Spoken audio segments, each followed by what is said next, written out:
You just want to take that and you start napping, it's called.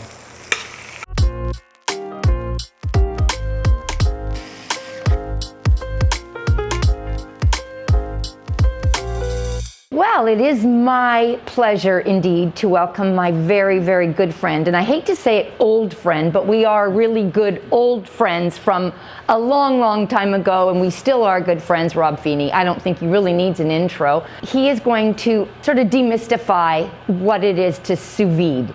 And nobody does it better than he, so I want to say thank you for taking the time to come today. I love you dearly, and you're going to take this away and make us all look like amateurs when we get back and do the rest of our IGTVs. But we have the top chef. I hope I can. You That's better. A lot of pressure. You get pressure! Okay, honey, thank you. All right.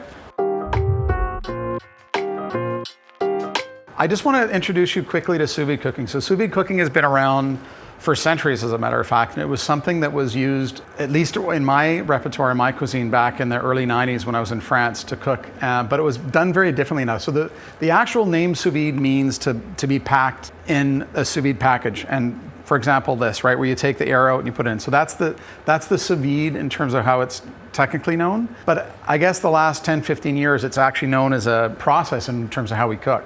But you have to be very careful in how you use it. I think that fruits, vegetables, chicken, fish, it does really well. With steaks, in particular, what this does is it cuts your cooking time down, and it prevents you from overcooking and undercooking. Basically, sous vide, again, means the package. You're cooking in a water bath that's set at 59 degrees Celsius, which is about 139.1 Fahrenheit.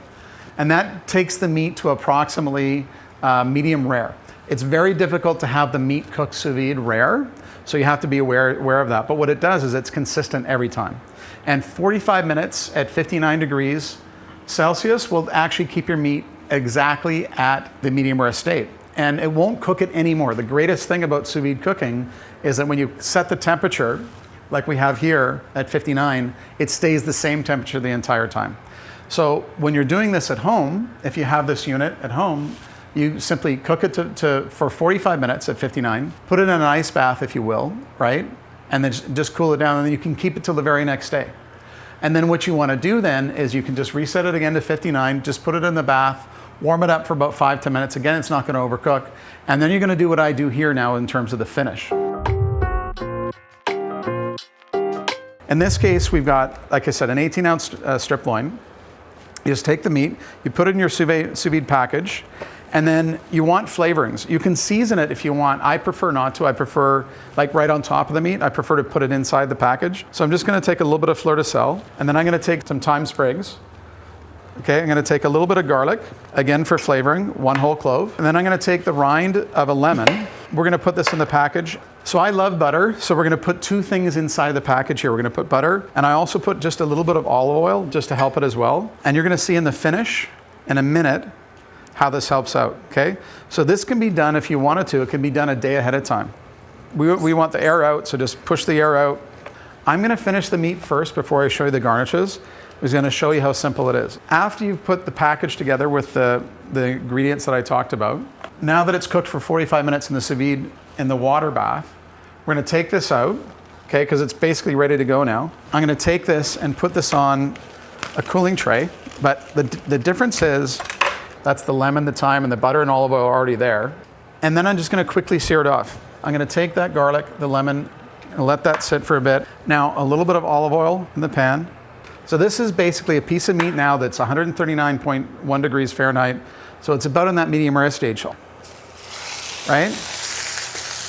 So we're gonna take that thyme, lemon, the garlic. So I'm gonna take a little bit of fleur de sel, a little bit of black pepper.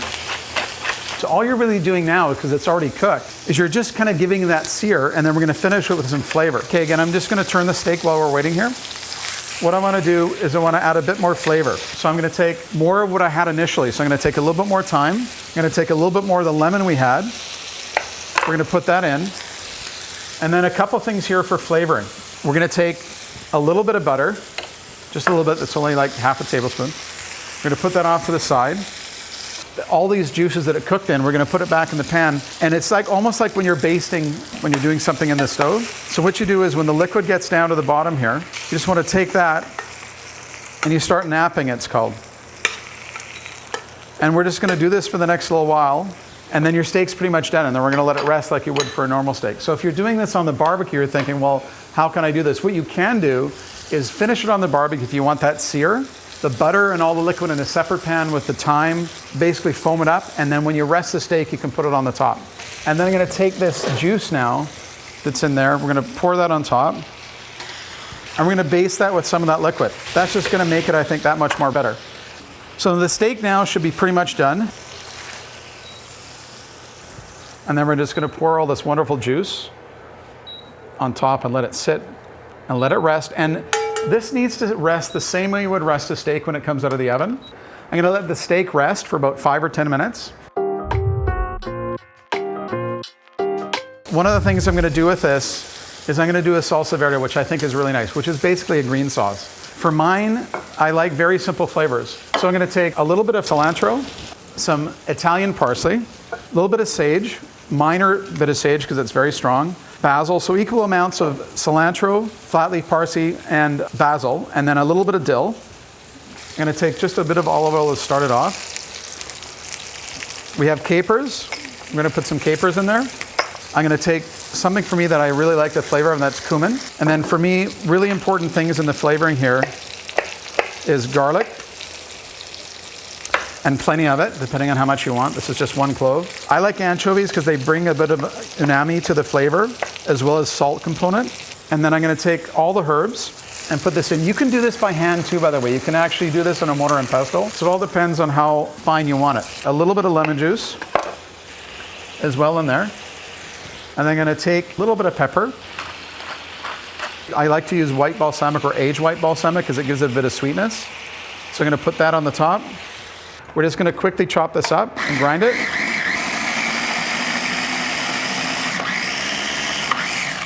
You can make it smooth. I prefer to keep it a little chunkier, so that's what we're gonna do. Just gonna add a little bit more oil. If you find that it's not mixing well, I usually add at least 1/3 cup of olive oil.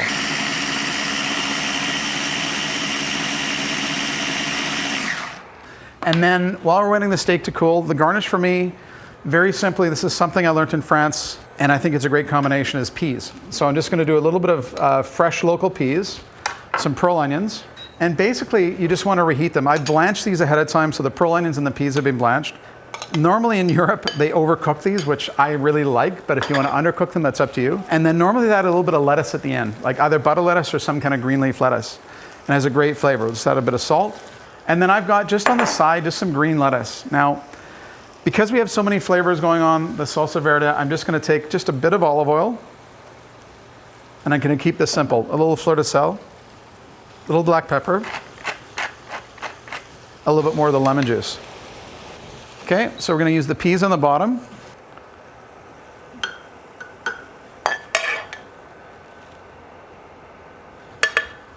Okay, and then after we've had our steak rest, and again, you've got this nice little medium rare kind of content here. And then we're gonna take some of the sauce verde.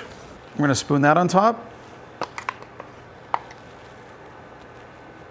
And then we're gonna take the lettuce that we just did. This is just some very simple butter lettuce. And then we'll just put some of that on the top.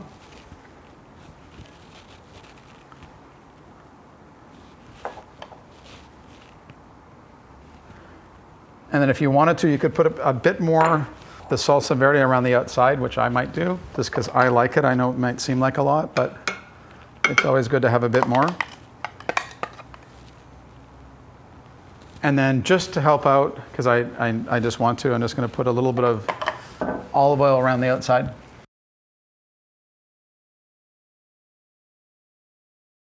And then, just in case, because I like salt again, we'll just put just a tiny bit on the top of the fleur de sel.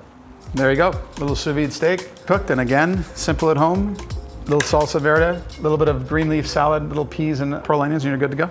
Chef, thank you so much. I know you're busy as all get out, but I wanted to say thank you for not only demystifying and making it more approachable to do sous vide in the true Rob Feenie style, but I hope that this eases everybody's skepticism, and you go at it. So thank you, Chef. You're welcome. Appreciate it. That was fun. And you can come and cook for me any day, honey. I have before. Yes, you have.